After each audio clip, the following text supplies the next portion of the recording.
Joe Biden prorroga la declaración de emergencia con Cuba vigente desde 1996. Entre otras noticias, Díaz-Canel critica a los cubanos que reniegan de patria o muerte. ¿Cómo están, amigos? Bienvenidos a Noticias Importantes. Comenzamos. El presidente de Estados Unidos, Joe Biden, prorrogó el día miércoles por un año más la declaración de emergencia con Cuba, que se mantiene desde 1996 tras el derribo de dos avionetas civiles de la Organización de Exiliados Cubanos Hermanos a Rescate. En una proclamación enviada al Congreso, Biden aseguró que sigue extendiendo la necesidad de continuar con la emergencia nacional que impide la entrada no autorizada de cualquier embarcación registrada en los Estados Unidos en aguas territoriales cubanas. Hace 25 años, el 24 de febrero de 1996, unos cazas MiG cubanos atacaron con misiles tres avionetas del grupo de exiliados Hermanos a Rescate, la cual se dedicaba a avistar balseros que huían de la isla. En la acción, los MiG cubanos derribaron dos de las Cessnas Skymaster de la Organización de Exiliados Cubanos y mataron a 4 de sus tripulantes, lo cual motivó a la declaración de emergencia por parte del presidente de ese entonces, Bill Clinton.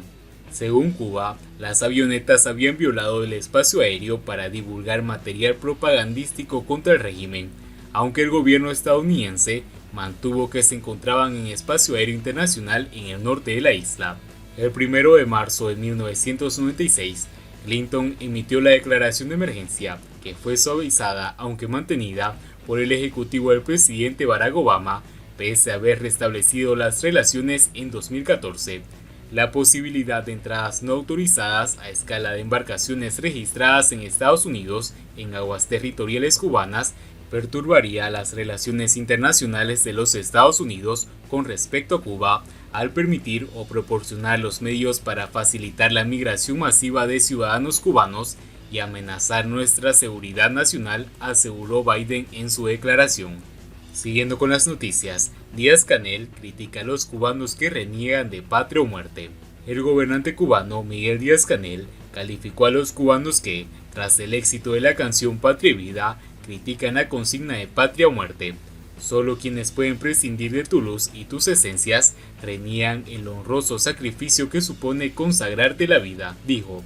El post del mandatario es una de las tantas respuestas que ha dado el oficialismo desesperado por la canción Patria y Vida, recientemente estrenada por los artistas Yotuel Romero, December Bueno y gente de zona Michael Sorbo y Del Funky.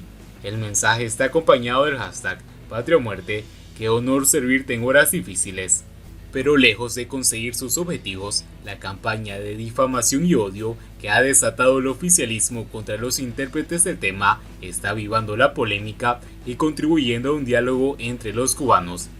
La polémica en redes sociales ha alcanzado los niveles inéditos, síntomas del empoderamiento de una sociedad civil que empieza a manifestar sus preocupaciones y expectativas por un futuro sin el miedo que siempre ha marcado a los ciudadanos a la hora de expresar sus opiniones políticas o de participar en un debate público. Ya se acabó, dice el estribillo de Patria y Vida, y esta sencilla frase ha impactado en los sentimientos y la conciencia de muchos cubanos. No gritemos patria o muerte, sino patria y vida, pide una canción que llama a construir un futuro sin adoctrinamiento, abierto, plural e inclusivo, un futuro democrático. Sin embargo, mientras más crece el número de cubanos que demandan un cambio y una actitud receptiva por parte de las autoridades cubanas, más se enroscan en sus posiciones. Haciendo gala de su argumentario, el régimen cubano no encuentra la forma de decodificar la realidad cubana actual, sino es a través del automatismo de gritar más alto las consignas y mostrarse más belicoso que nunca.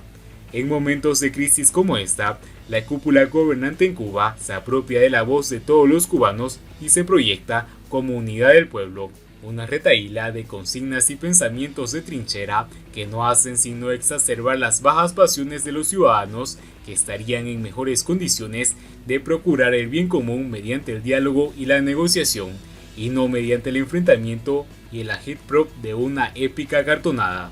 Ni Díaz-Canel ni el régimen al que representa están dispuestos al honroso sacrificio que supone consagrar la vida por la patria, sino a defender hasta sus últimas cartas de privilegios que obtiene el actual orden de las cosas, ni los cubanos que reclaman un cambio están prescindiendo la luz y las esencias de la patria, sino al contrario, están en busca de reconectar los valores y una historia que ha sido mal contada, como dice el himno Patria y Vida. Así se canta la patria, escribió el pasado jueves el gobernante Díaz-Canel en Twitter, para a continuación reproducir los versos más célebres de la canción Pequeña Serenata Diurna, de Silvio Rodríguez. La embestida oficialista no hacía más que comenzar, pero, por mucho que haya crecido el ruido, la furia de sus mensajes dejan la sensación de un régimen que empieza a perder el control de la realidad y el discurso. Pero bueno, la consigna está en todos lados. ¿Qué locura es esta? Antes de la canción apenas te la decía, ahora está en todas partes. Por favor, no desprestigie la frase usándola en cualquier contexto. Respétela. Es una de las respuestas de los cubanos al último tuit del mandatario sobre patria y vida. Con este tuit se han esmerado en hacer lucir a su chabacano presidente como alguien con sensibilidad y aptitudes hasta para la poesía, comentó otro cubano, mientras le recordó al mandatario que Martí nunca habló de patria o muerte. Martí quería libertad y vida. Tal y como reconoció el propio Díaz-Canel en su tuit, están pasando por horas difíciles, pero el honor de servir a la patria que reclaman no se acerca ni de lejos al espíritu del verso latino: dulce y honorable es morir por la patria cuando se trata de liberarla de la tiranía, no de oprimir aún más a sus hijos. Siguiendo con las noticias, actos de repudio demuestran cobardía de Raúl Castro y la casta anticubana. El penúltimo acto de repudio contra el activista Ángel Valdés y su familia, incluidos sus 3 hijos, y la aparición en televisión estatal de 2 adolescentes de 16 años, acusados de vinculación a supuestos actos terroristas, confirma la esencia totalitaria del castrismo, que comienza a aislarse internacionalmente y también dentro de Cuba, porque su obsesión represora convierte en enemigo hasta el último zumbido de una mosca. Atacar una casa familiar habitada es inmoral y cobarde, una atrocidad sin justificación posible, porque si Valdés estuviera ocupando ilegalmente la vivienda, la vía para desalojarla es el proceso civil en los tribunales, pero la dictadura necesita amedrentar, extender la idea de quien desienta será castigado, como ha hecho con los miembros del movimiento San Isidro y el movimiento 27N. Sin residencia oficial en La Habana, presionando y chantajeando a quienes le alquilaron los departamentos. ¿Qué culpa tienen los niños y mayores de las acciones de un familiar? Júzguese con garantías al supuesto infractor, pero no intente aterrorizar con burócratas a sueldo del Partido Comunista, saltando verjas como vulgares ladrones y guapos de poca monta en un barrio empobrecido de La Habana. ¿Qué hace una intendente y un militante comunista arropado por un grupito y agrediendo a una familia? Pagar la obediencia debida y contribuir al discurso de terror de una tiranía en fase terminal, incapaz de satisfacer necesidades básicas de la población, cercada por el coronavirus y las enfermedades contagiosas como el dengue y la sarna.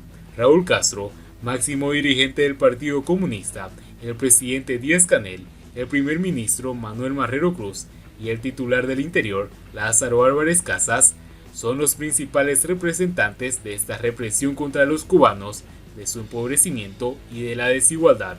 Los actos de repudio y el escarnio público de 2 adolescentes de 16 años solo confirma que la obra de la revolución fracasó estrepitosamente con esa cosecha de terroristas, coleros, delincuentes, jineteros y otros epítetos de la biografía totalitaria que pretende descalificar a quien discrepa. Los totalitarios actos de repudio, físicos y televisados, no llenarán las tiendas solarizadas ni farmacias, solo desprestigiarán aún más a sus cobardes promotores y ejecutores, que, junto con el resto de la casta verde oliva y la enguayaberada, son lo peor de Cuba porque traicionaron a un pueblo noble y emprendedor que padece hambre física y de justicia. Y bien amigos, así vamos terminando las noticias importantes del día de hoy. Espero que las noticias hayan sido de su agrado y no olviden que nos ayudarían mucho compartiendo las noticias y así poder informar a muchas más personas de la verdadera realidad en Cuba. Muchas gracias por seguirnos, no olviden suscribirse, nos vemos en el siguiente informe.